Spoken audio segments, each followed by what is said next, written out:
You are listening to the Central Indiana Sports Report, episode 180.1, our daily update on high school, college, and professional sports in Central Indiana with a little bit of major national sports news. Pretty much anything that would be of interest to Central Indiana sports fans. You're listening to the Central Indiana Sports Report with your host, Greg Mengels. Good morning, good afternoon, or good evening, whenever you've chosen to listen to the Central Indiana Sports Report. Thank you so much for making us part of your day. Today is February 15th, 2025. It's a Saturday, so it's another day for the Central Indiana Sports Report. I'm your host, Greg Mengelt, and I love Central Indiana sports. Coming to you today from headquarters in Jeffersonville, producer Susie is in the control room. Coming up, we had 33 boys basketball games in the immediate area and of interest around the region. We'll have scores and details. IU's men played UCLA in a big Friday night game, plus lots of college results from baseball, softball, track, swimming, lots of stuff going on. Still the winter season, spring season getting started a little bit. Have lots of results from Friday around the area. Before we get to all that, I'm going to ask you a favor. Please go over to YouTube and subscribe to our channel. The podcast streams there every day, and we're going to start having some videos and some special things there. So do us a favor and go over and subscribe at YouTube, even if you're already following us on another platform. We got lots coming up for you on Saturday and Sunday. Coming up Saturday, we have game reports from the big Blackford Oak Hill game with the Action Sports Network's Grant Helfrich. Madison Grant Alexandria with Grant Schaus of the Action Sports Network. Wapahani Monroe Central with Cade Hampton of the Muncie Star Press, and Rob Hunt of the Herald Bulletin with a report on Lapel and Shenandoah. We will also have a full boys basketball scoreboard with conversations with a few coaches. On Sunday, we will have our girls basketball regional scoreboard, a wrestling semi-state scoreboard, and a girls swimming state finals scoreboard. We will not have a boys basketball scoreboard. Get all the boys basketball results on Sunday's daily update. And we've got so much more coming, I can't even name it all. Behind Mason Kitterman's early explosion, Blackford jumped out to a 20-2 lead after one quarter and beat Oak Hill 66-40 to claim a share of the CIC championship for the first time since 1998. First-year Blackford head coach Aaron Daniels was impressed by his team's performance. We came out ready to go with a game plan that was really, really solid, and our kids executed it to an absolute T. I mean, we couldn't have played as five players better than we did tonight. Oak Hill will likely claim a share of its 10th CIC title when they host 4-13 Elwood on Friday. Sometime early Saturday, we will release our game report with Kevin Helfrich of the Action Sports Network. And again, Coach Daniels will be on Saturday's boys basketball scoreboard show. Brady Carmack scored 31 points and hit a shot at the buzzer in overtime to give Frankton a 49-47 win at Mississinewa. It's the seventh win in a row for Frankton, which is now 11-8. Two of the last three wins have come in overtime. Trey Bennett added 13 points for the Joey Rightless Eagles. Ravion Fetz, a freshman, scored 18 points for the Indians, who just have had no luck over the last couple of weeks. Madison Grant scored a season high 70 points in a 5-point win at Alexandria. Ike Almeida had a big night for the Argyles with 22 points. I expect to have a report from that game for you from Grant Shausa of the Action Sports Network, and Josh Henriksen will be on the boys basketball scoreboard early Saturday afternoon. Bodie Howe scored 17 points, and Jaden Younts and Malachi Luthi both finished with 14 in Eastbrook's 72-46 win at West Dell. The Panthers are now 8-7. Brody and Bodie Howe combined for 35 points. 9 different Bulldogs scored, and Lapel won its 8th game in a row, 62-37 at Shenandoah. Rob Hunt of the Herald Bulletin had a report for us, and that'll be out sometime on Saturday as well. 5th-ranked Westfield outscored Hamilton Heights 21-9 in the first quarter, then held off the Huskies in a 75-57 win. Durante Morton had a game-high 19 points to lead the 14-3 Rocks. Gavin Saunders led Heights with 18 points. The Huskies had won 7 of their last 8 games coming into the contest. 2A number 13 Taylor held off Tri-Central for a 46-41 Hoosier Heartland Conference road victory on Friday evening. Dre McClatchy had 15, Keyshawn Galloway 11, and Javon Harris 10 for the 14-5 Titans.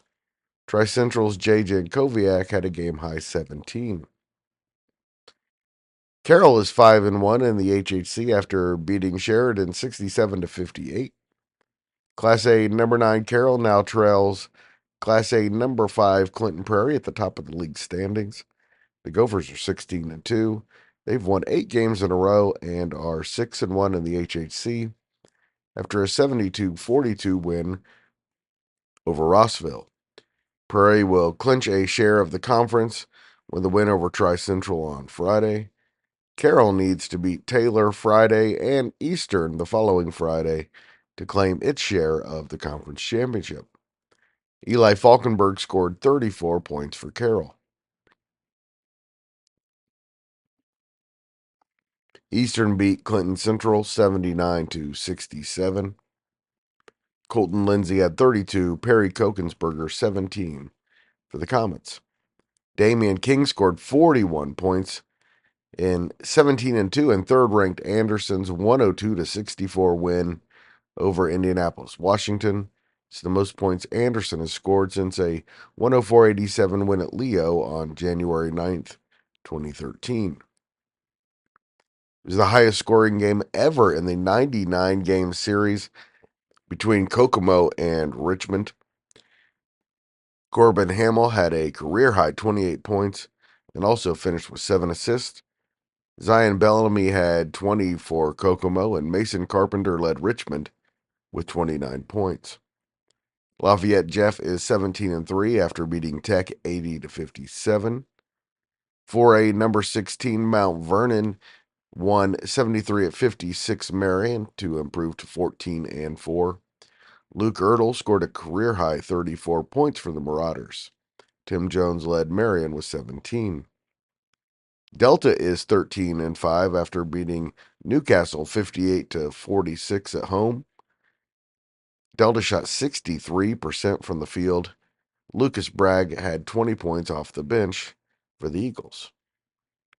Julius GZ became New Pal's all-time leading scorer, and Moses Haynes, the Dragons' all-time leader in assists, in Friday's 63-42 win over Shelbyville. GZ finished with 20 points and passed his brother Maximus to become the program's all-time leading scorer with 1,615 points. Haynes had 11 assists. It's the third straight 20-win season for New Pal. Lawrence Central ended Greenfield Central's 11-game winning streak with a 79-70 win in Greenfield. Quite a surprise there. 2 of Greenfield Central's 3 losses this season have come against teams from Lawrence. Wapahani is 18-1 overall and 6-0 in the MEC after a 63-43 win over Monroe Central. Camden Bell scored 20, Eli Andrews 17, Nate Luce 14 for the second-ranked Raiders. Tayshawn Beatty led the Bears with 19 points. We have a report for you on Saturday on the boys basketball scoreboard show from the Muncie Star Press's Cade Hampton. Delta won 72-59 at Union City. Hunter Sakina had 37 points for Daleville. Cowan got a 52-51 come-from-behind win over Randolph Southern. The Blackhawks outscored the Rebels 34-15 in the second half to get their fourth win of the season. Northwestern has won 5 of its last 6 after a 56-44 win at Whitko. The Tigers finished 7-2 in their first season in the Three Rivers Conference. Class A number 11 Triton is 16-3 after beating North Miami 69-39. 2A number 3 Manchester is 18-1 after a 71-53 win over Peru. And Rochester beat Wabash 62-44. In the Pioneer Conference Tournament Championship game, Liberty Christian outscored Park Tudor 17-6 in the fourth quarter to claim the conference championship with a 50-39 win. University finished third with a 56-47 win over Shortridge. Blake Gray had 18 points for University. Shortridge's Eli Wilson had a game-high 21 points. Anderson Prep won its program record 14th game and finished 5th in the Pioneer with a 55-37 win over Bethesda Christian. Cameron Anderson and Lincoln Fathauer combined for 32 points in the win. And in the 7th place game, International beat Burris 61-60, despite 25 points from Gavin Mitchell, 16 from Tyler Bennett, and 15 from Matthew Hardy for the Owls. International's Peter Machado was the difference. He had 32 points and 13 rebounds. In Hamilton County, Hamilton Southeastern won 60-49 at Carmel. Brownsburg upset 4A number 11 Noblesville 48-45. Noblesville is now 15-5 and had their 10-game winning streak snapped. 4A number 1 Fishers, the defending state champions, are 20-0. They beat Center Grove 88-35. Millen McCartney scored 21. John Anthony Hall 17 for the Tigers, who are now the clear-cut favorite to win the state championship. And 3A number 3 Guerin Catholic beat Danville 82-52 behind 30 points from Bryson Cardinal. Guerin is now 18-4. In Indianapolis, Ben Davis beat Lawrence North 67-64. Jay County came up short 64-63 against Heritage. Tucker Griffin had 23 points for the Patriots. And Greencastle won the Putnam County Classic with a 65-59 win over South Putnam. In girls swimming, Kokomo senior Aubrey Simmons will swim for a state championship on Saturday in the 100-yard backstroke final at Indiana University Natatorium in Indianapolis. Simmons was the 4th fastest in Friday's prelims. Carmel freshman Ellie Clark was the fastest, 1.33 seconds faster than Simmons. There are 2 Carmel freshmen in the finals. Simmons will also swim in the consolation final of the 50 freestyle. She was 13th fastest Friday in 23.81. She could move up to as high as 9th on Saturday. Hamilton Heights sophomore Ayla Madera is in the consolation final of the 500 freestyle after going 11th fastest Friday in 5:01:05. Also, she was also 19th in the 200 freestyle. Her teammate Amira Lear finished 18th in 5:08:52. Also in the 50 free, Yorktown junior Maria Yant is the second alternate. She was 18th fastest Friday in 23:93. She will finish 18th in the state, assuming nobody in front of her scratches. Yant was also 21st in the 100 butterfly. Yorktown's 200 freestyle relay team with Caroline Wallace, Nicole Privet, and Isabel and Maria Yant is the first first alternate in the consolation round. Delta's top finish was its 200 free relay team in 27th, and Eleanor Groves in 28th in the 100 freestyle.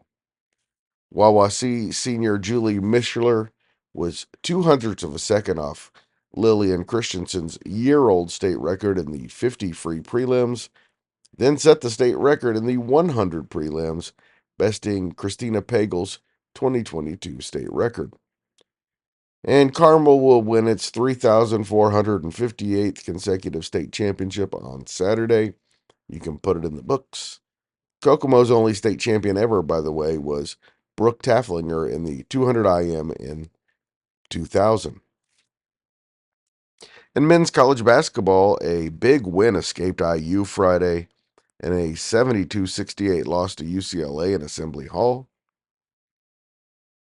IU fell behind by as many as 12 points late in the first half and trailed the entire second half, but did get within 3 points with 4 seconds left after a Malik Renew 3-point play. Luke Goody led IU with 16 points despite being 2 for 9 from behind the 3-point line. The Hoosiers made just 7 of their 29 3-point attempts. IU shot 40% for the game. Here's what IU's soon-to-be former head coach, Mike Woodson, had to say after the game. Another tough loss, we executed, but we just didn't finish. Mackenzie Mbako and Renew scored 14 points apiece in the loss. IU is now 15-11 and needs to get going now if it's going to make the NCAA tournament. They have 8 days off before welcoming 7th-ranked Purdue at 1:30 next Sunday. In college baseball, number 19 Taylor split a pair of games Friday with St. Thomas to take a 2-1 lead in the series. St. Thomas, the host from Miami Gardens, Florida, won the opener 3-2, and then Taylor took the nightcap 8-6. St. Thomas scored in the bottom of the 6th to take game 1. Taylor scored 2 in the 3rd and 2 in the 4th in game 2, and got a 4-hit performance from junior Braden Manning. The Trojans are now 6-4 heading into Saturday's series finale at 1. Indiana Wesleyan beat IU Kokomo 15-3 Friday in Gwinnett, just outside of Atlanta. Then both the Wildcats and Cougars were beaten by 4th-ranked Georgia Gwinnett College. Senior Kyle Wu was 4 for 6 with 2 runs and 2 RBIs. And sophomore Trevor Votkovsky was 3 for 6 with 3 runs and 3 RBIs in the win over 2-9 IUK. Georgia Gwinnett beat Indiana Wesleyan 14-4 in 8 innings and had 21 hits. And a 15-4 loss to Georgia Gwinnett. Gavin Smith had a double, a single, and scored a run for IUK. Ball State started its 2025 season with a 7-2 win over Towson in the Swig and Swine College Classic in Mount Pleasant, South Carolina. Junior Blake Bevis hit Ball State's first home run of the season, and junior Jacob Hartlaub gave up just 1 hit and no runs in 5 2/3 innings with 8 strikeouts to pick up the win. IU is 0-1 after a 4-2 loss to UNLV in an invitational in Surprise, Arizona. Indiana out-hit the Rebels 9-7, but UNLV's Dean Toigo hit a first-inning grand slam that stood up the rest of the game. Toigo followed 3 straight singles to open the bottom of the first with a game-winning, as it turned out, grand slam. Drew Burr from Austin, Indiana, threw 4 shutout innings in relief. Purdue kicked off its season with a pair of wins, 4-1 and 4-2 over Stephen F. Austin in Sugar Land, Texas. Michael Vallone threw 5 shutout innings of relief in game 1, and Logan Sutter and Brandon Anderson each had RBI doubles in Purdue's game-winning 2-run 8th. In college softball, IU won its 6th and 7th straight games, with a 6-5 win over Illinois State and a 10-4 win over Boise State in Puerto Vallarta. Junior outfielder Melina Wilkeson and senior outfielder Taylor Minnick each had 2 RBIs in the Hoosiers' key 5-run fifth. Purdue beat Dartmouth 13-3 and lost to North Carolina State 7-3. The Boilermakers had 20 hits on the day. Mariah Puller had 4 Frankton's McKenna Alexander had a pair of doubles to help Butler sweep Evansville 4-3 and 12-4. In men's volleyball, 14th ranked Lewis earned a series split at Ball State by beating the Cardinals in 5 sets, 17-25, 25-21, 25-17, 25-10, and 15-12 at Worthen Arena. In swimming, Anderson sophomore Morgan Ferguson was runner-up to Rose Holman senior Kate Stauffer in the women's 400 IM, and freshman Talia Lear from Arcadia finished second to Franklin's Avery Tomlinson in the 100 breaststroke at Friday's Heartland Conference Swimming Championships in Terre Haute. No championships yet for the Ravens, but there are 13 finals being held Saturday to complete the event. Franklin leads the women's competition, and Rose Holman leads a tight men's race. To Saturday's highlights, we'll start with a little bit of boys basketball. At 2:30 in the afternoon, 6-13 Muncie Central goes to 17-12 Anderson. Anderson is 2-0 in the North Central Conference. They would clinch at least a share of the NCC with a win. Sorry, they're 3-0 in the NCC. They'd clinch at least a share of the NCC with a win. It was 15-5 Kokomo on February 21st in their North Central Conference finale. The rest of the games on Saturday at 7:30. 12-6 Tipton is at 14-5 Taylor. 8-11 Tri-Central goes to 9-7 Eastbrook. 7-10 Madison Grant is at 9-8 Southwood.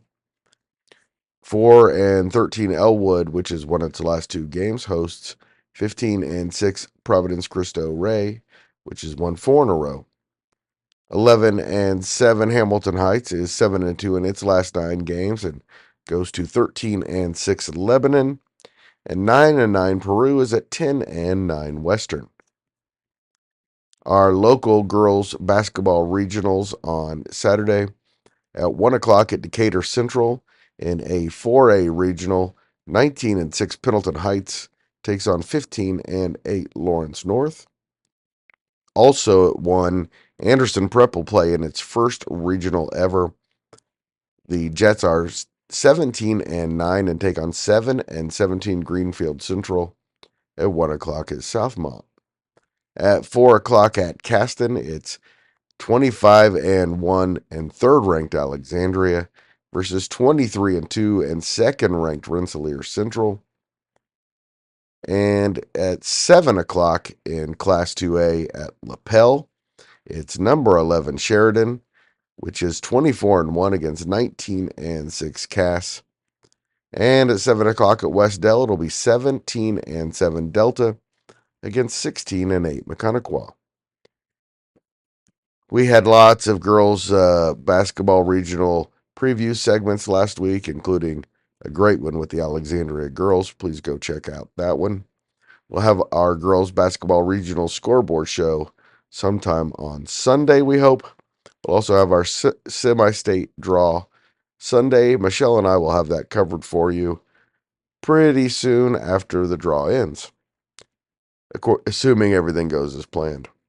We also had our wrestling semi-state preview released on Thursday, and we will have our state final scoreboard show on Sunday, early Monday at the very latest. Same with girls swimming.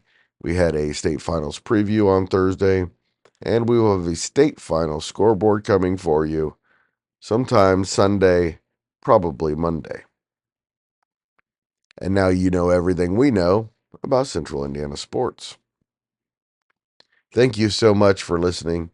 Please help spread the word about the Central Indiana Sports Report by telling a friend or two. Central Indiana Sports Report is a product of ITG Media, and I love Susie.